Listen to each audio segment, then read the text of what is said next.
অল্প কথা বলি।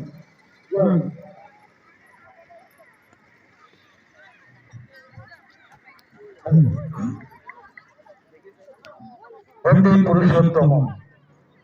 আজকে এই সাধারণ সভায় মঞ্চে উপবিষ্ট সুদূর কলকাতা থেকে আচার্যদেবের আশীর্বাদে উপস্থিত হয়েছেন ডক্টর জীবন চক্রবর্তী দাদা, উপস্থিত হয়েছেন পণ্ডিত বলরাম দাস দাদা, উভয়ই ঠাকুরের সহপ্রতিনিধি। উপস্থিত আছেন আমাদের স্থানীয় এবং উত্তর ত্রিপুরার বিভিন্ন ঠাকুরের সহপ্রতিনিধিবৃন্দ, ইষ্টপ্রাণ দাদারা, মায়েরা, ভাই ও বোনেরা, সকলের প্রতি আমার আনন্দিত জয়গুরু এবং যথাযথ স্থানে আন্তরিক শ্রদ্ধা নিবেদন করে দু চারটি কথা তুলে ধরছি। আচার্যদেবের আশীর্বাদে এই মাঠে উৎসব হচ্ছে। আপনারা সবাই অবগত আছেন যে 17ই ফেব্রুয়ারি আমাদের শ্রীমন্দির ৪৭তম প্রতিষ্ঠা দিবস অনুষ্ঠিত হয়ে আজকে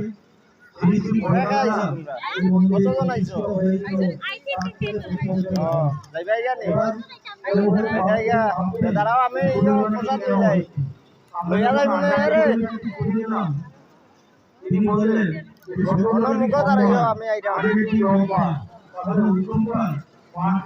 সবাইকে নিয়ে খুব ভালো করে করতে হবে। সেই থেকে আমরা এসে আলোচনা করি আজকের এই উৎসব। আমরা অত্যন্ত ভাগ্যবান এই মাঠে এই মঞ্চে আচার্যদের উপস্থিত হয়ে তার যে পরিক্রমা ছিল তিনি নিজেই তার যে কথা আমাদের শুনিয়ে গেছে। আমাদের জীবনদায়ী জীবনীয় কথাগুলি তার মাধ্যমে আমরা সবাই শুনতে পেরেছিলাম।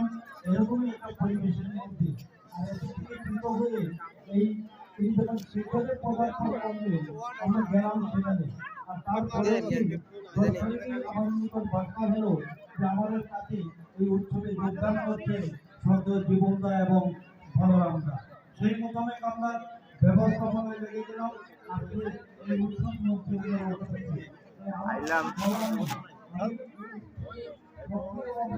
বিভিন্ন ত্রিপুরা সরকারের বিভিন্ন ডিপার্টমেন্ট আমাদের অত্যন্তভাবে সাহায্য সহযোগিতা করেছে। আমাদের মাননীয় অধ্যক্ষ এবং মিউনিসিপ্যাল চেয়ারম্যান সক্রিয়ভাবে আমাদের নিয়ে এই অনুষ্ঠানটাকে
এই আশা আকাঙ্ক্ষা রেখে সবাইকে আন্তরিক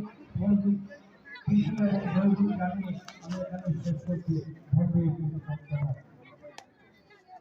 এখন ইষ্টপ্রসঙ্গ করবেন এই ধর্মসভায় পণ্ডিত বলরাম দাস।